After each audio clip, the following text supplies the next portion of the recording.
नमस्कार दोस्तों, आप सभी का एक बार फिर से स्वागत है हमारे चैनल कथा भक्ति साधना में। आज हम सफला एकादशी व्रत के बारे में जानेंगे। पौष माह के कृष्ण पक्ष में आने वाली इस एकादशी को सफला एकादशी कहा जाता है। इस एकादशी के देवता श्री नारायण हैं। जिस प्रकार नागों में शेषनाग, पक्षियों में गरुड़ व सब ग्रहों में चंद्रमा, यज्ञों में अश्वमेघ, देवताओं में भगवान विष्णु श्रेष्ठ हैं, उसी तरह सभी व्रतों में एकादशी का व्रत सर्वश्रेष्ठ है।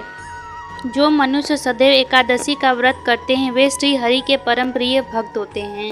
मान्यता है कि इस एकादशी का व्रत करने से सारे कार्य सफल हो जाते हैं, इसीलिए इसे सफला एकादशी कहा जाता है।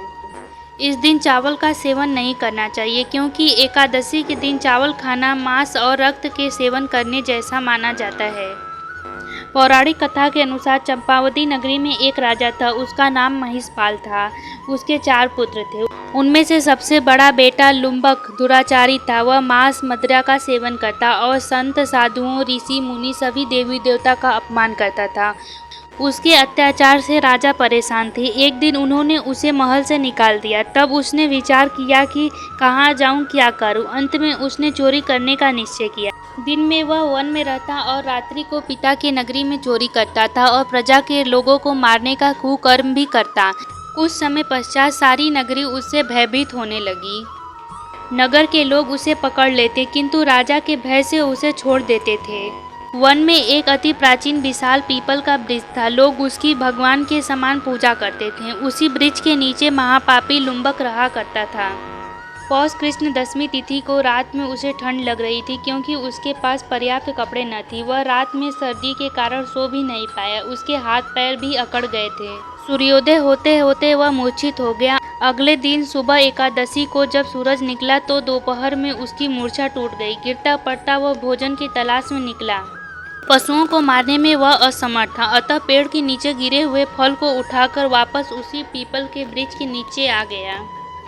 उस समय तक भगवान सूर्य अस्त हो चुके थे। वृक्ष के नीचे फल रखकर कहने लगा, हे भगवान, यह फल आपको ही अर्पित है। यह फल आप ही खाओ। इस कारण उस रात वह जागता रहा और उसने अपने पहले किए हुए पाप कर्मों का पश्चाताप हो रहा था। उसने भगवान से क्षमा मांगी। उसके इस उपवास और जागरण से भगवान अत्यंत प्रसन्न होते हैं और उसका सारा पाप नष्ट हो जाता है।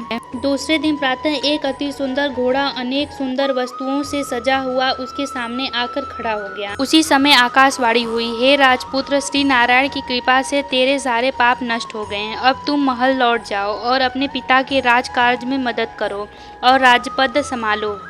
ऐसी वाणी सुनकर वह अत्यंत प्रसन्न हुआ और दिव्य वस्त्र धारण कर भगवान की जय हो कहकर अपने पिता के पास गया। राजा ने अपने पुत्र को देखकर बहुत खुश हुए और सारा राजपाट उसे दे दिया। वृद्ध होने पर वह अपने पुत्र को सारा राजपाट सौंपकर वन की ओर तपस्या करने के लिए चला गया। अंत में वह बैकुंठ को प्राप्त हुआ। अतः जो मनुष्य सफला एकादशी का व्रत करता है उसे बैकुंठ धाम की प्राप्ति होती है।